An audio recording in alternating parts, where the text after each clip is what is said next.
Chapter 41.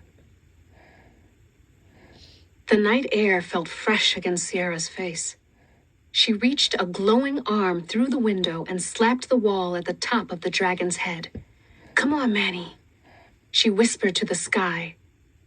Surely his spirit was one of the many that had come. She held her hand there, allowing some of the spirits to flow through her into the paintings, making sure they had enough time to fully engage. The swirling tingle of energy was an incredible feeling, like all the twinkling lights of the city were bursting through her bloodstream. Slowly, the painting came to life. The dragon stretched its long neck as if waking from 1,000-year sleep, blinked a few times in the glare of the streetlight, and then looked directly at Sierra. For a moment, they held each other's gaze, and then it smiled slightly. In that smile, Sierra saw Manny. His spirit had entered the painting and was taking control. The guitar-playing skeleton woman stood up beside the dragon. The churning city of her musical notes flurried into the air. "Go," Sierra whispered in her spirit voice. "Find the Haints. Scatter them. Destroy them. Save my family." The painting slid off the wall, now full, three-dimensional spirits in the sky, and disappeared into the night. Sierra turned and looked back into the room. A few shadows still flitted back and forth throughout the building. She shut her eyes and became instantly aware of the many spirits working for her, as their vision was hers. It was like looking at monitors in one of those big security rooms. There was the third-floor stairwell. There, Benny crouched behind a crate, panting. There were Juan and T, backs flat against a pillar.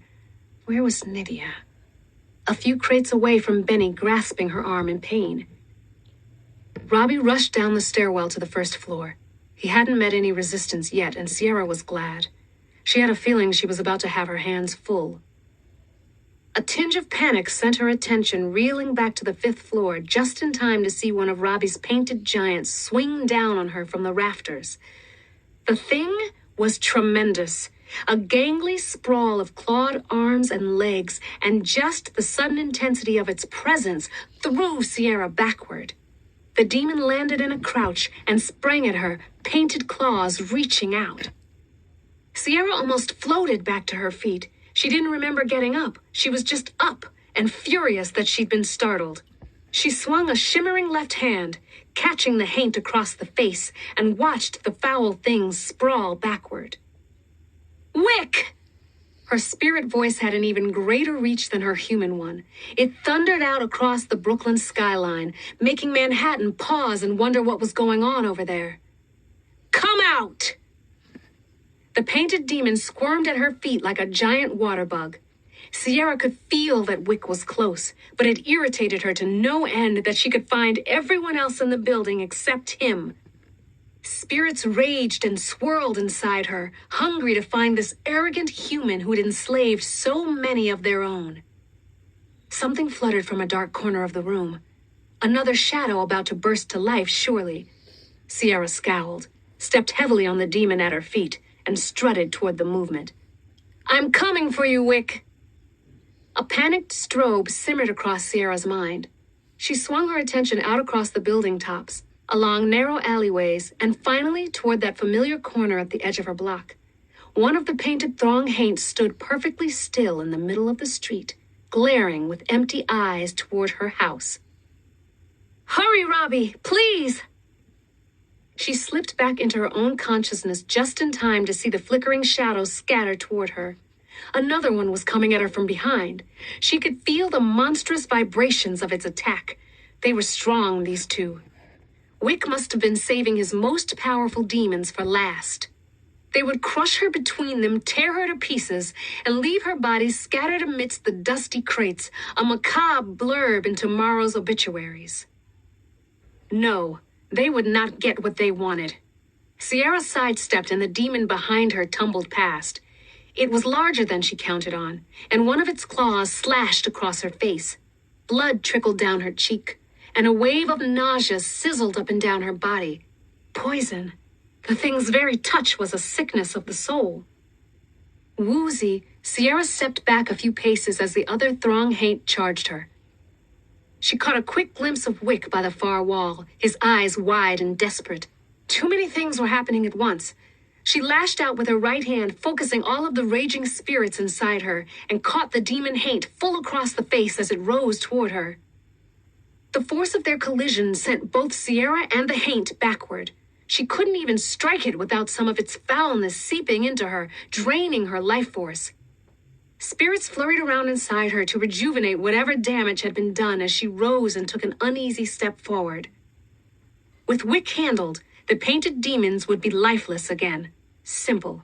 She took another step, firmer, and then broke into a run, gathering her swirling spirits as she went. The last haint rose directly from the floor, a sudden tower of fury glaring down at her, heaving with sharp, uneven breaths. Sierra! It was that same eerie cacophony of voices she'd heard in Flatbush and on the beach at Coney Island. The same foul stench. Behind the haint, Wick cowered, glaring out at Sierra. "Don't you see we want the same thing, Sierra?" he called. "You killed Manny," Sierra said, glaring back past the haint's hulking form. "You destroyed my abuelo's mind, scattered the Shadowshapers." Wick shook his head. "Your abuelo was responsible for the destruction of the Shadowshapers. I'm trying to save them. You don't understand any of this, Sierra. This is not your world." "It is my world." Sierra's voice reverberated down alleyways and out toward the sea.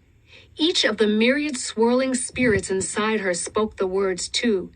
"And you tried to take it from me, tried to tear my own heritage away." Wick raised his eyebrows. "I see your old grandmother passed on her magic."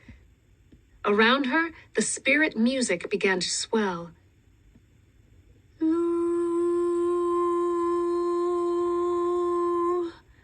The spirits were calling her, a harmonious battle cry. She felt them gathering their strength inside her, felt each passing second crystallize into a map of strategic striking points wrapping around Wick's body. Sarah!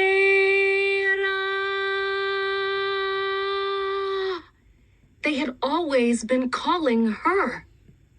She'd been too scared to realize it at first, and then too confused. Now she knew. It wasn't her abuela the spirits were summoning. It was her. Sierra, the new Lucera, heir to the legacy of Shadowshapers. At a signal from Wick, the haint tensed and planted one clawed foot onto the ground to steady itself for a lunge. For Sierra, time slowed. The spiritual power inside of her burned so intensely, she felt that if she simply burst forward, she could plow through the haint and obliterate Wick, scatter him into some molecular puree across the wall. But that didn't seem right. This was time for precision. The throng haint swung its long, spiny arm toward her. Sierra pitched forward into its body, hands first. The thing let out a bellow of surprise, but quickly regained its composure and brought claws down on her back with devastating speed. She felt them, its blows thunderous jolts along her spine, but not enough to slow her down. She kept pushing, her hands enmeshed in the haint's horrible rubbery flesh, the stench of death and fresh paint suffocating her. Every cell of her body begged to let go. But the battle-hungry spirits inside of her were not about to quit. Neither was she. Mama Carmen's poem surfaced in Sierra's mind. "See my enemies fall," she whispered.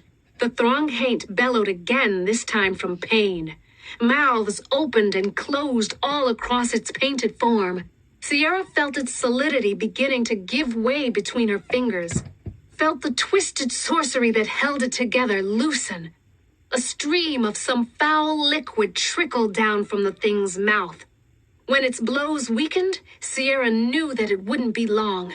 She dug her feet in and pressed forward. Wick still stood just behind his haint, staring in horror as his creation came apart before his very eyes. Lou! She was the shimmering culmination of all her ancestors' strife, joyfulness, and struggle. She was a radiant child of spirit. She was 100 different souls, vibrating within a single living body. My spirit voice calls, she whispered. Ser! And the energy surges.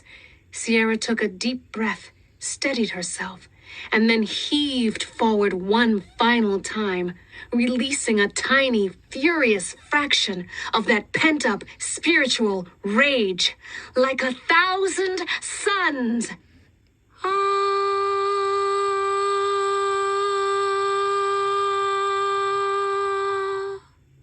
And the throng haint gave way around her, splattered back across Wick and the far wall in a thick coat of nastiness.